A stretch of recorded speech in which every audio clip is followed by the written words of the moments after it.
নিয়ে এরপরে তারা মিডিয়া বাজি করবে, আমাদেরকে নানাভাবে কালারিং করার চেষ্টা করবে। তো আলহামদুলিল্লাহ, আমাকে যতই পাশাপাশি করে, আমি কোন সময় মানচিত্রের বাইরেই যাই। আমি পরিষ্কার বলি, আমাদের দুনিয়ার অন্য কোন মডেলের দরকার নাই। আল্লাহ পয়গম্বর আমাদের কাছে খেলাফতের রাশিদার মডেল রেখে গেছেন, কিয়ামত পর্যন্ত সেটাই আমাদের মডেল। আমরা মনে করি যারা খেলাফতের রাশিদার সাথে যতটুকু যেই শাসন মিলবে, সেই শাসন ততটুকু সফল, সেটা ততটুকু গ্রহণযোগ্য। আর খেলাফতের রাশিদার শাসন ব্যবস্থা থেকে যেই শাসন ব্যবস্থা যতটুকু দূরত্ব অবলম্বন করবে, সেটাই তাদের মূল ইসলামের দৃষ্টিতে। এখন আপনি মিলায় নেন, বলে যে সৌদি আছে, কাতার আছে, কুয়েত আছে, আরব আমিরাত আছে, আফগানিস্তান আছে, পাকিস্তান আছে, ইরান আছে, ইরাক আছে, যা আছে সব আপনি হিসাব করেন, আমি আপনাকে মানদণ্ড দিয়ে দিলাম খেলাফতের রাশিদা। আমরা কি চাই? আমরা খেলাফতের রাশিদার মডেলে, খোলাফায়ে রাশিদিনদের মতো আমরা সেই খেলাফতের মডেলে আমাদের দেশকে আমরা করতে চাই। আচ্ছা, এখন খেলাফতের রাশিদার মডেলটা কি? খেলাফতের রাশিদা থেকে আমরা কি মডেল পাই? খেলাফতের রাশিদা অবশ্যই সর্ব এতেবারে উম্মতের জন্য উসওয়া, সর্ব এতেবারে উম্মতের জন্য অনুকরণীয় দৃষ্টান্ত, সন্দেহের কোনো অবকাশ নেই।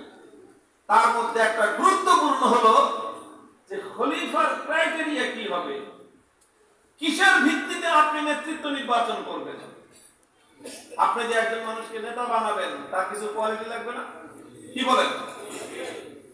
এই যে নেতারা এসে যে আমাদের কাছে বলে, পরিচয় দেয়, আমরা একজন আরেকজনকে তুলে ধরি যে অমুকে এই করবে, অমুকে সেই করবে, অমুকে অমুক তমুক এমন তেমন, সেক্ষেত্রে আপনি কাকে নেতা নির্বাচন করবেন? নেতৃত্ব নির্বাচনের ইসলামী মানদণ্ডটা কি?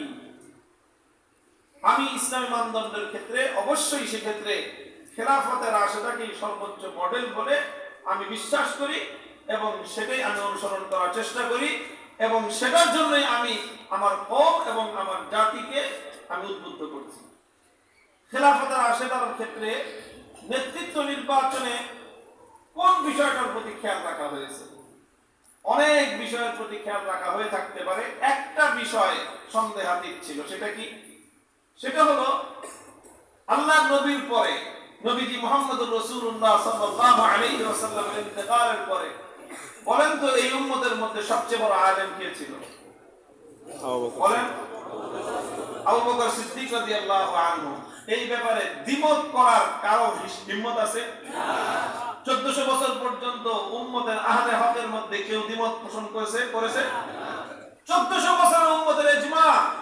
আল্লাহ রাসূল সাল্লাল্লাহু আলাইহি ওয়াসাল্লামের পরে ইলমের এতেবারে সবচেয়ে বড় শখসিয়ত, সবচেয়ে বড় আলেম হলেন সিদ্দিক আকবর রাদিয়াল্লাহু আনহু। সিদ্দিক আকবরের ইন্তেকালের পরে সবচেয়ে বড় আলেম কে ছিলেন বলেন? ওমর ফারুক রাদিয়াল্লাহু আনহু। এটাও মুজমা আলাইহি, এটাও মুত্তাফাক আলাইহি, ঐক্যমতের সিদ্ধান্ত। 1400 বছর পর্যন্ত এর মধ্যে কোন হকপন্থী আলেমের দ্বিমত নেই। এরপরে কে? এরপরে হযরত ওসমান এবং হযরত আলী ইলমের এতেবারে, যোগ্যতার এতেবারে দুজন সমান। দুজন কি সমান? তবে অবশ্যই কোন না কোন দিক থেকে হযরত ওসমান আল্লাহর কাছে হযরত আলী থেকে মুকদ্দম ছিলেন, এই জন্য হযরত ওসমান আগে, হযরত আলী পরে। তো এই হলো ইলমের সিলসিলা, এটা হলো খেলাফতের সিলসিলা। আল্লাহর পয়গম্বরের পরে সবচেয়ে বড় আলেম সিদ্দিক আকবর রাদিয়াল্লাহু আনহু। সিদ্দিক আকবরের পরে সবচেয়ে বড় আলেম হলেন ওমর ফারুক রাদিয়াল্লাহু আনহু। হযরত ওমর ফারুকের পরে সবচেয়ে বড় আলেম হলেন ওসমান গনি রাদিয়াল্লাহু আনহু। হযরত ওসমান রাদিয়াল্লাহু আনহুর পরে সবচেয়ে বড় আলেম হযরত আলী কারামাল্লাহু ওয়াজহাহু।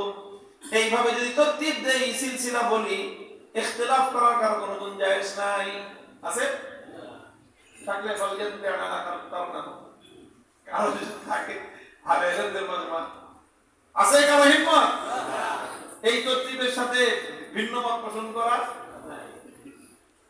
এখান থেকে যে বিষয়টা বুঝে আসে সেটা হলো যে উম্মতের রাজনৈতিক নেতৃত্ব নির্বাচনের জন্য সবচেয়ে গুরুত্বপূর্ণ বৈশিষ্ট্যটা কি? সবচেয়ে গুরুত্বপূর্ণ বৈশিষ্ট্য হলো আল্লাহর নবীর পরে যিনি সবচেয়ে বড় আলেম সিদ্দিক আকবর রাদিয়াল্লাহু আনহু, তিনি একদিকে মসজিদ নববীর ইমাম, সঙ্গে সঙ্গে তিনি হলেন উম্মতের রাজনৈতিক নেতা। সিদ্দিক আকবরের পরে এই উম্মতের সবচেয়ে বড় আলেম হলেন ওমর ফারুক রাদিয়াল্লাহু আনহু। একই সাথে তিনি মসজিদ নববীর ইমাম, একই সাথে তিনি উম্মতের রাজনৈতিক নেতা খলিফা।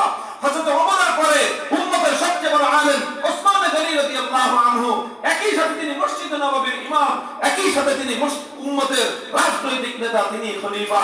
হযরত ওসমানের পরে উম্মতের সবচেয়ে বড় আলেম হলেন হযরত আলী কারামাল্লাহু ওয়াজহু, একই সাথে তিনি এই উম্মতের মসজিদের ইমাম, একই সাথে তিনি উম্মতের রাজনৈতিক নেতা, তিনি হলেন খলিফা। এ থেকে বোঝা যায় উম্মতের রাজনৈতিক নেতৃত্বের জন্য সবচেয়ে গুরুত্বপূর্ণ বুনিয়াদী বৈশিষ্ট্য হলো ইলম থাকতে হবে। খেলাফত রাশেদার মেয়ার এবং মানদণ্ড অনুযায়ী ইলম থাকতে হবে রাজনৈতিক নেতৃত্বের জন্য। এখন রাজনৈতিক নেতৃত্বের জন্য কি কি ধরনের ইলম থাকতে হবে সেটা অনেক লম্বা আলোচনার বিষয়, কিন্তু বুনিয়াদী দুইটা বিষয়ের মধ্যে তো কোনো দ্বিমত করার অবকাশ নেই। এক নম্বর হলো কোরআন এবং হাদিসের একেবারে পিওর গভীর ইলম থাকতে হবে। সঙ্গে সঙ্গে কোরআন এবং হাদিসের মাধ্যমে যেই সমাজে যেই যুগে এই সমাজ এবং সেই যুগটা সম্পর্কে তার সম্ভব অবগত থাকতে হবে। এই দুইটা জিনিস বিভিন্ন কারাইন এবং অন্যান্য অনেক আলোচনার মাধ্যমে এই দুইটা বিষয় নিশ্চিত। প্রথম বৈশিষ্ট্য কি বললাম? কোরআন এবং হাদিসের গভীর ইলম থাকতে হবে। গভীর ইলম থাকতে হবে যাতে অন্তত সেই সময়ে তাকে অন্যতম শীর্ষ আলেমে দ্বীনদের কাতারে তাকে শুমার করা যায়। তাকে যেন 1000 উলামায়ে কেরামের মজমার মধ্যে মজলিসের মধ্যে বসায় দিলে সেই জন্য 1000 উলামায়ে কেরামের মজলিসের মধ্যে ইলমি কোনো আলোচনা করলে 1000 আলেম যেন তার একেবারে কোনো বাইয়ের এবং একেবারে ফাহেশ কোনো ভুল যেন তাদের সামনে প্রমাণিত না হয়। এই পরিমাণ কোরআন এবং হাদিসের ইলম ইসলামের নেতৃত্বের যে মানদণ্ড তার জন্য জরুরি। দ্বিতীয় হলো এটাও জরুরি, মাল্লাম ইয়ারিফ আহলে জামানি ওয়া হুয়া জাহিলুন, আমাদের ফুকাহায়ে কেরামের যে মেয়ার সেই মানদণ্ডের ভিত্তিতে এটাও বলা যায় যে পাশাপাশি সমাজ সভ্যতা, রাষ্ট্র এবং বিশ্ব ব্যবস্থা সম্পর্কে মোটামুটি একটা জ্ঞান তার থাকতে হবে।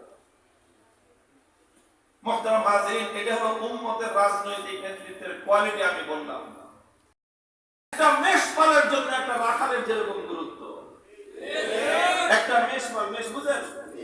আরেকটা মহিষকে পান আপনি, মহিষকে মেষ বলে না, মেষ বলে ছাগলকে। মেষ বলে কাকে? ছাগল। মহিষ তো মাশাআল্লাহ পৃথিবীতে অন্যতম শক্তিশালী প্রাণী।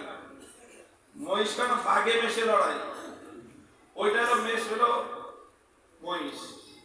মহিষ তো এত শক্তিশালী প্রাণী যে জঙ্গলে বাঘের সাথে লড়াই করে। বাঘ পারে না মহিষের সাথে সহজে। তো বাঘ যে মহিষকে দেখে পলায় ওটার নাম হলো মহিষ। মহিষ আর মেষ মানে ছাগল।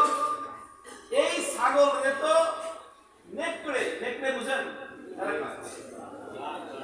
নেকড়ে বলে বাঘ, নেকড়ে বলে শিয়ালকে। শিয়ালের সাইজ কত আর ছাগলের সাইজ কিরকম জানেন? এই ছাগল বড় না শিয়াল বড়? দেশি ছাগল নেকড়ের সাইজে সাইজে হবে, রাম ছাগল বড়, এটা তো নির্ঘাত শিয়ালের চেয়ে বড়। কিন্তু এই রাম ছাগল, 1000টা রাম ছাগল যদি থাকে, একটা নেকড়ে এসে 1000টা রাম ছাগলের পালকে ছিন্ন ভিন্ন করে দিবে এবং এখান থেকে ছাগল ধরে নিয়ে যাবে। যদি এই মেষপালকে রক্ষণাবেক্ষণ করার জন্য একজন রাখাল না থাকে, কয়জন রাখাল? একজন রাখাল যদি না থাকে, 1000টা ছাগল একটা নেকড়ের মোকাবেলা করতে পারে। 1000 ছাগল, অথচ এই ছাগলগুলো যদি ঘুরে দাঁড়াইতো আর সব পদের মাথার মধ্যে আল্লাহ পাক যেই হাতিয়ার দিয়েছেন ছাগলের মাথা, কি দিয়েছেন? শিং। এই শিংটা যদি একটু সোজা করে এই নেকড়ের পেটের মধ্যে মারে, তো একটা ছাগলের সাথেই একটা নেকড়ে পালার কথা না। কিন্তু যখন এই মেষপাল ছাগলের পালে যখন রাখাল থাকে না, তো হাজারটা ছাগল মিলে একটা নেকড়ের মোকাবেলা করতে পারে না, বরং এক নেকড়ে এসে হাজার ছাগলের পালকে লন্ডভন্ড করে দিয়ে সেখান থেকে তার পছন্দ মতো মোটা তাজা রাম ছাগলটাকে ধরে নিয়ে যায় এবং সে তৃপ্তি ভরে তাকে দিয়ে খায়। কোন ছাগলকে তার প্রতিবিধান করার কোন ক্ষমতাই রাখে না।